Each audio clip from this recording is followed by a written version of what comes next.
It would not have been possible to produce all of the sessions and content for Punchback Print and bring you all of this content for free without the help of our amazing sponsors. So without further ado, here is a quick word from one of them. In 2019, the global demand for printed labels and sleeves reached £33 billion, with luxury short run and highly embellished packaging one of its most profitable areas. It's well worth giving a move into that sector some serious consideration.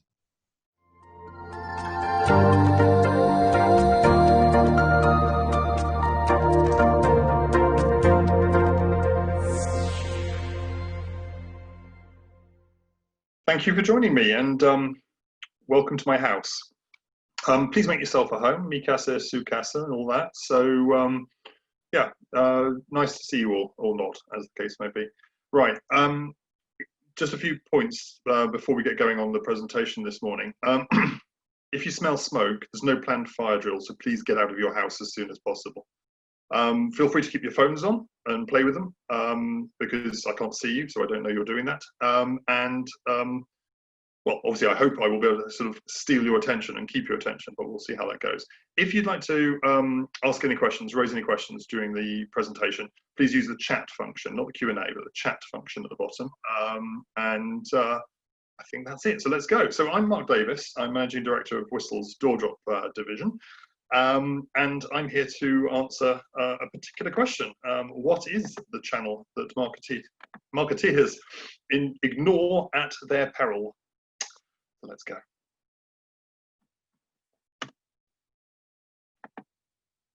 Well, it's digital, isn't it? Because obviously, as this stat demonstrates, it's suddenly half of all marketing globally, or very soon to be, if it's not already.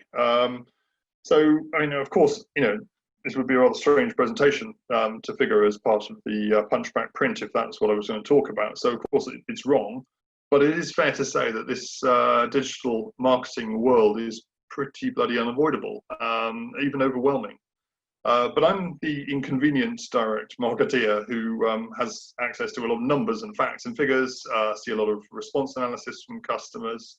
And, I think that actually helped debunk some of the more outlandish claims of what I believe to be the emperor's new media.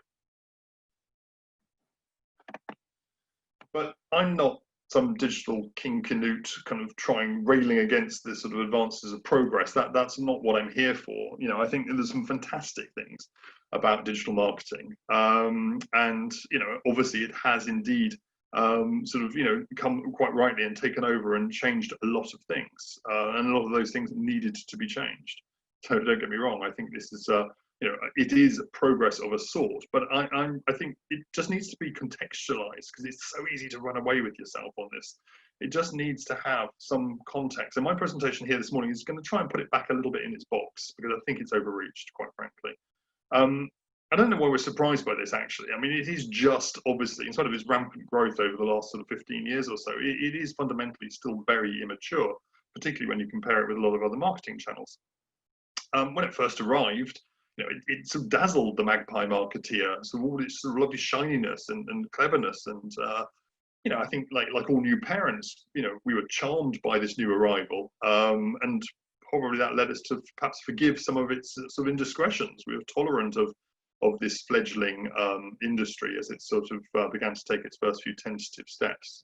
So, we have been, I think, even more recently, continually forgiving during kind of its, shall we say, awkward teenage years, when hormonal and petulant, it sort of began to do some real damage and cause some real issues. So accepting there are good things out there, but also putting a healthy, what I hope to be a healthy perspective against this. And while this might seem incredibly self-serving, because I'm a purveyor of print media, that deeply unfashionable thing, the reality is I do have some backing.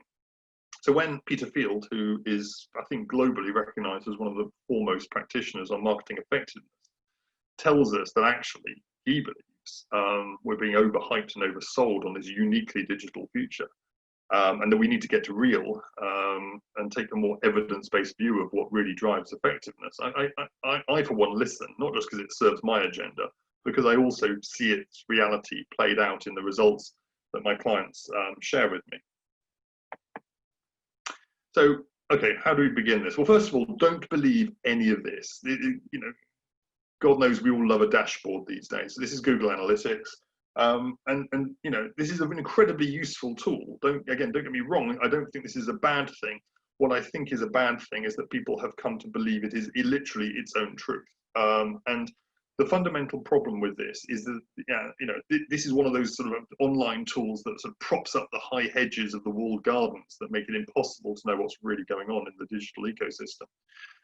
But what I am concerned about of this is it's based on very, very flawed logic. And the logic is that if you believe this, then you believe that people wake from their slumbers one morning and spontaneously type brands or services into Google or any other search engine.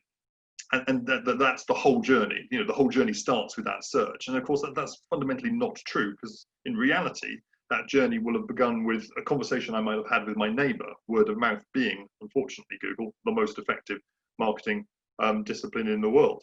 But it might also have been because you saw a TV ad last night, or because you read something in a newspaper, or because you've received, of course, a door drop, a piece of direct mail, seen a poster, whatever it is. So, useful tools, but don't lean on it. Don't think that this is, as I say, its own truth. That's not going to help you in terms of navigating marketing and making the right investment decisions. So a classic example of a little knowledge being a very dangerous thing. But I think we've probably all seen this cartoon and probably laughed about it, because it would be so unbelievably unbelievable that somebody should actually do something as stupid as this. But of course, last click attribution is still commonplace. So, while we all smirk at this and laugh and think, oh, well, we wouldn't do that, the reality is it makes me cry, because every day this kind of thing is happening. And people just aren't seeing the kind of what's really driving value, driving effectiveness. So instead, I'd say believe this instead.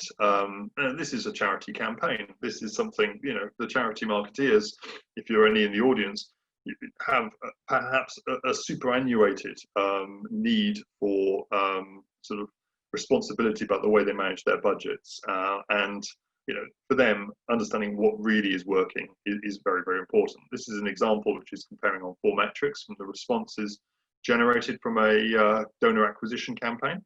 You can see that DoorDrop has delivered a lion's share in this mix. It's a multimedia mix, but it has delivered a massive spike in terms of the number of new recruits. And likewise, when you look at the value it generates in terms of just pure pounds, it dominates. Now, okay, so investment-wise, this is born of many learnings, and investment-wise, they've spent more money on DoorDrop than any other channel.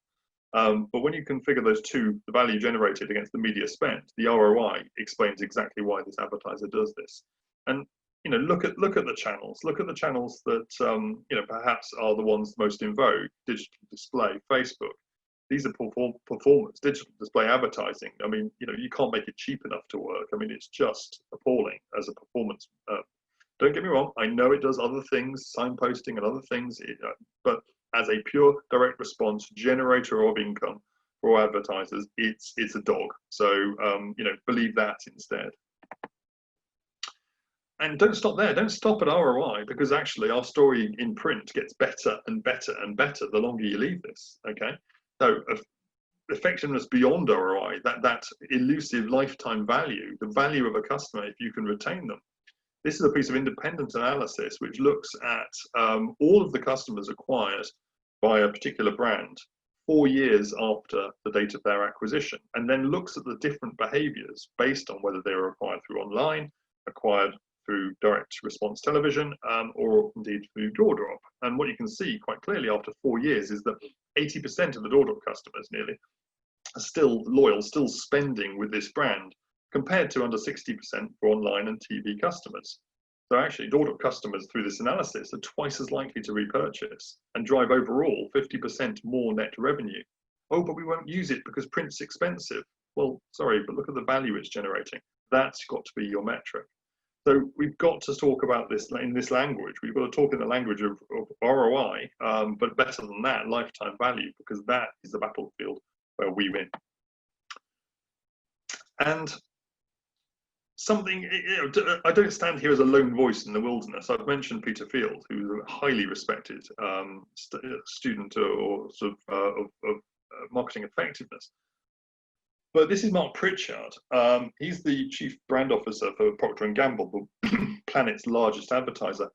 And in 2017, he got up in front of the good and the great of the internet advertising world at the IAB conference in Florida and made this landmark speech, which basically says, you know, almost recognizing that point of being overindulgent parents, that we as a brand, Procter's, you know, we've been so wowed by all the stuff you've thrown at us, all this digital innovation, that actually, you know, we've forgotten ourselves. We've forgotten the basic rules of marketing and the basic diligence of our craft. So we are as much to blame as, in fact, you are, in terms of tolerating the way that you've behaved. Now, it was a great moment in marketing, one could argue. But is it words on a platform? I don't know. I mean, certainly some of the ideas have resonated. The attempts to clean up the swamp of digital marketing is certainly sort of ongoing, not there yet, and obviously still manifests itself in topical issues like the hate campaigns that are causing the Facebook boycott at the moment. So definitely issues galore. All I'll point to as evidence is that this happened after that presentation. So you can see the early part of my chart makes very dull reading, but in reality, Procter's hadn't spent for more than a decade, in fact, in door drop. They used to be a big spender, they'd stopped. And then in 2017, they started to come back, and that spend has not just proven itself, but then, of course, with that sort of multiplied the amount of budgets that they're prepared to put into this channel.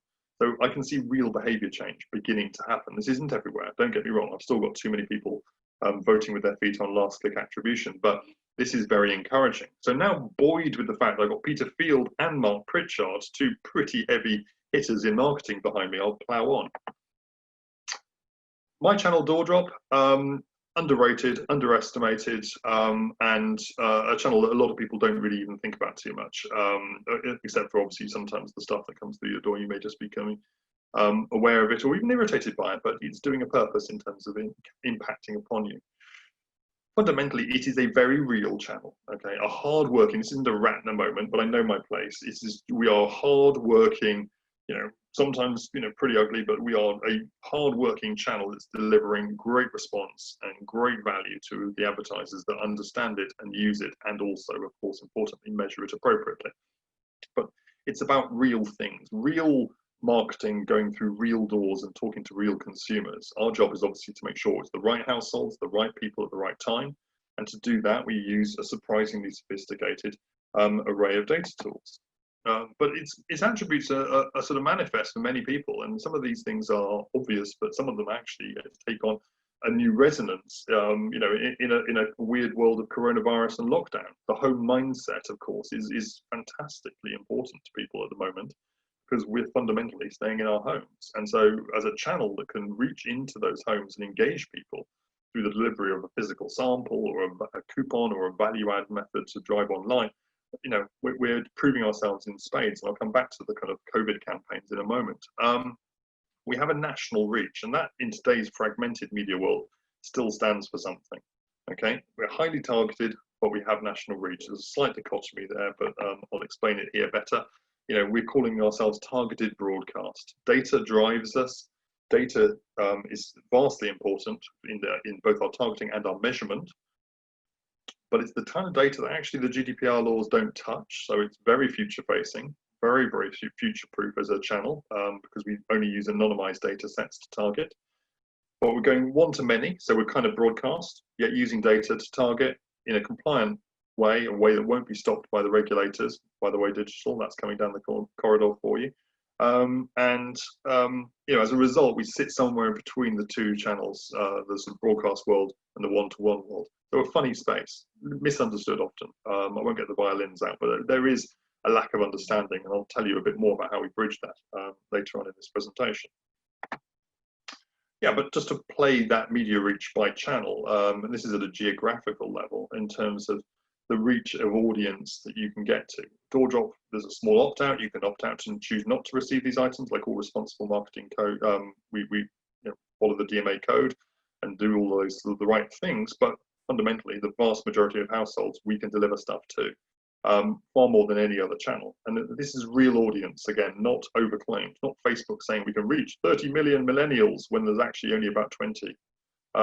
There's these wild overclaims in terms of audience reach. This is real demonstrable reach into people's homes. And not just geographical reach, but audience reach. Now, of course, there's a sort of easy trap to fall into. My charity case study sort of lines the sort of the bear trap, doesn't it? It makes it ready for you. Because it's like, oh yeah, of course. Well, I mean, charities are always looking for older people, and of course, door drops and print media is going out with the arc, but it only still appears to those people who are nearly dead, of course. So one of the things we have now to back us up is the Jigmail project, which basically is a huge piece of consumer research, which allows us to really see into people's homes and how they actually interact in a real world with these things, what they do with the door drops and the pieces of mail they actually receive. And what this allows us to see is that in terms of exposures, in terms of what they do with items that are received, and don't forget, creatively they'll be different and relevant to the target audiences, we can actually see there's very little difference across the sort of different audience groups. Yes, okay, the 65 plus audience does have a higher frequency of exposure metric than other sort of groupings. But millennials, the sort of digital natives, who, by the way, are the biggest users of ad blocking software, are as open to door drops and engaging with door drops as homeowners or families, so there's a lot of similarities here. We are a very, very democratic channel, reaching into every household. Again, we're often looked on as a very down market channel, used by the discounters, who, by the way, are super smart and know why it works. But we can target posh households in Cheshire or whatever you want. It's just making sure then your creative is fit for purpose to communicate with that audience. We can reach everywhere. And an example, just a great example of a charity, yes, a charity again, but this time subverting that narrative, deliberately trying to talk to a millennial audience, the kind of people who are kind of ripe to grow comedy beards in November to support their charitable sort of foundation. So, here's a great campaign, award-winning, won a silver at the DMAs, a GDPR-compliant acquisition channel to get new donors to sign up. This door drop delivered an astonishing response rate. 1.48% for a door drop is significant. It's really good.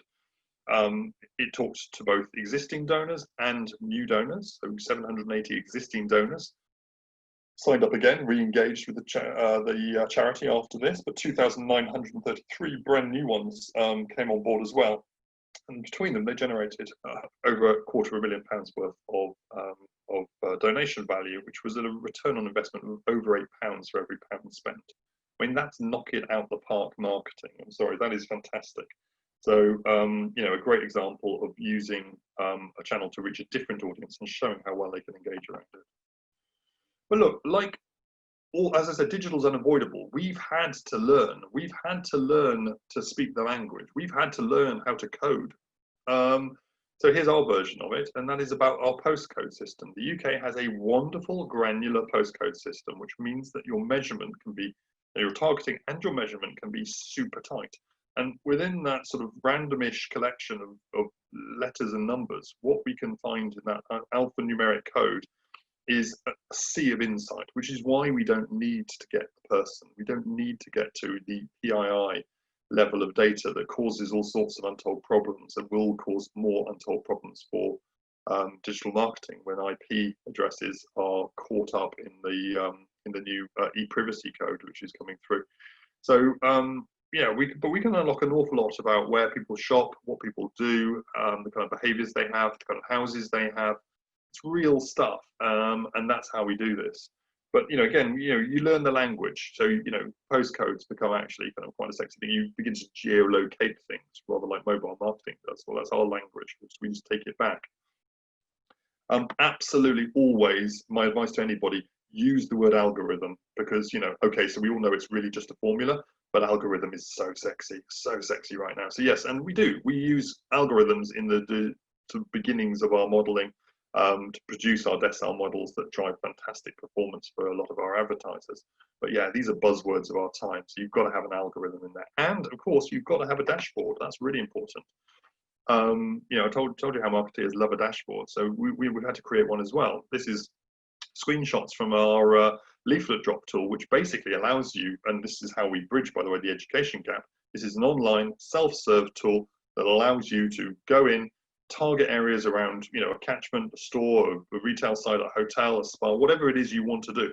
You can go in and in 10 or 15 minutes, you can go and build your campaign up, target the areas, find the geography, overlay the target market, decide on your print if you want to choose print with us, upload your creative, and check out in literally the time it takes probably to boil a kettle and make a cup of tea, as we are showing in some of our marketing.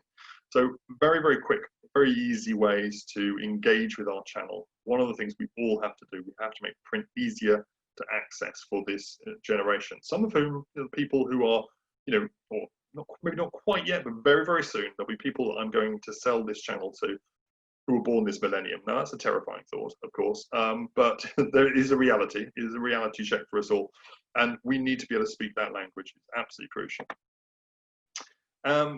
One of the things that we've seen, particularly in COVID, is that with retail stores and sites shut, a lot of digital pure play e-commerce advertisers are beginning to realize that there is this massive opportunity for people at home. Okay, so people who are in, as I said, this home mindset, this audience stuck at home, looking for diversions, looking for ways in which they can kind of still do things, whether that's improving the garden, improving the house, entertaining the kids, whatever it is that they're looking for.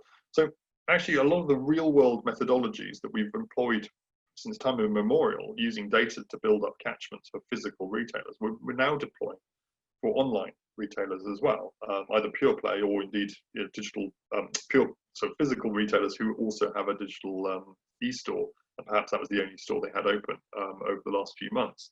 So the data sets are plotting where real customers come from, real behaviors. Now the online world doesn't think about geography, or hasn't historically, but it's really important to see the patterns of geography and build up your story, because actually when you understand where your online sales are, you can then begin to target not just door drops. Actually, I mean, door drops benefit massively from this approach, but any other spatial media. You can target your digital to geographies that are reflective of your customer base. You can target obviously your poster campaigns, your out of home advertising, your local radio campaigns. There's so much you can do with the insight starts with door drop. Now we're often seen as just this tactical bolt on to a kind of campaign, but the reality of life is actually we have a deep strategic importance in the kind of calculation of where media should be placed. And again, the more people realize that, the more they're embracing it. So I talked about the opportunity that we have, and the reason why people particularly shouldn't be ignoring us at this moment in time, and that is that we are driving some absolutely fantastic results from this audience locked down at home. So this is an e-commerce retailer who actually were ahead of their time. They had been using door drop for a few years, and it's great actually to see that. It's really good to see that, because these are good, encouraging stories to tell when pure play digital marketing departments begin to embrace the power of real. So this is an effective media, but what this allows us to do is also benchmark their in-COVID performance with previous activity. And we saw this retailer get a best ever response in April 2020, the campaign they put out around the Easter time. Okay, so the targeted response based on their standard sort of activity would be about 0.36%. I told you with the November what almost an outlier it was to get over a percent response rate. So target response rate of about 0.36 probably is about right for this. In April of this year, that response rate increased by 41%. So the results were 41% up on the same activity at the same time last year. So truly a fantastic performance, and it just generates that sense of what's going on. We're teetering on the brink of a very exciting moment, and that is, I touched on JICmail previously. JICmail obviously allows us to understand how consumers engage with real behaviors, real mail campaigns, door drop campaigns. What that allows us to do is look at individual campaigns or whole sectors or the whole door drop ecosystem and look at that. But it also looks at it across time. Now, these are quarterly releases, and we're just about a week away from releasing the Q2 2020 data. And I'm going to be fascinated to see what that throws up, because it's a quarter clearly like no other we've ever had. And the expectation is it's going to tell some great stories about the way that people are spending more time, keeping things live in home longer, sharing more with the people in their home, because actually kind of the mail, which continued to arrive throughout the sort of pandemic, has been for many people a lifeline. So I'm very interested to see what that brings. So unfortunately, I haven't got it today in today's presentation, a week or so too early, but feel free to contact me as soon as it's released, and we can give you some insight as to what's happening out there. Well, to close, I mean, I've banged the drum for print, okay, and as I say, a print cat amongst some digital pigeons. I hope I've ruffled some feathers, quite frankly, because I think, you know, digital has done some many wonderful things, but it's also been, you know, played fast and loose with people's data. It's cut across permissions. It's opaque. You can't really. It's kind of, it purports to be as measurable as it is.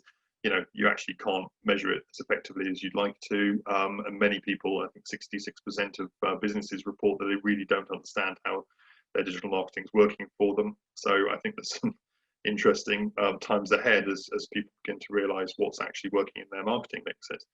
But I'm not here, as I say, to say throw out all the digital and come back to print. My fundamental belief, as I suppose a marketeer myself, I look after Whistle as marketing, and so I wear that cap as well, is a fundamental understanding that in marketing, 1 + 1 = 3. Okay, the halo effect of integration and multi-channel advertising is always bigger than the sum of its parts. So, you know, people are having the conversations with me which to make me despair. Here's a good one for you. Okay, so an agency comes to me and says, we don't want to do any more print. My client doesn't want to do any more print. They're on an ambition to digitize their business, so they don't want to use print media. And besides, the last time they used print, it overwhelmed the contact centers and they just couldn't cope. I hope I don't need to spell out what's wrong with that picture. This is stuff that's too effective to be used nowadays, and they're trying to digitize their business. Well, I mean, obviously I've proved that how offline can drive online.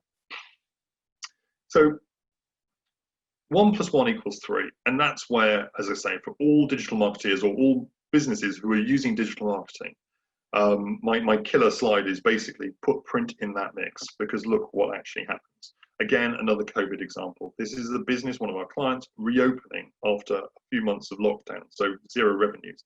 They opened up in June, and they began with an always-on strategy of PPC and social. Nothing wrong with that. I'm not sitting here saying they shouldn't be doing that, because that's logical, that's today's world. Okay, and that looks like a pretty steady performer for them for the first 3 weeks of June.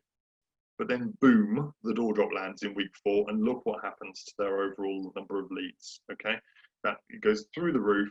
It's the combination of these individual channels working in harmony together. The door drop is driving some of the PPC, it's driving some of the social engagements. You know, the door drop is feeding this digital response. I mean, in this example, 28% of door drop responded to the phone number that was on the pack. So linear measurement would measure only 28% of the total response. 72% of response was online. So that's where it's coming from. Okay, this is it. It's not mobile driving it. We're driving everything else from the ground up. And that is it. Now, if you would like to get in touch with me, you can contact me via LinkedIn. You can contact me through my through obviously on Twitter at DoorDropMark. I'd be happy to answer any questions. Now, out of time, I've rambled on. I hope you've enjoyed it. I hope it's given you some food for thought. I'm really grateful for your time and tuning in to spend some time in my home. Thank you. Bye-bye.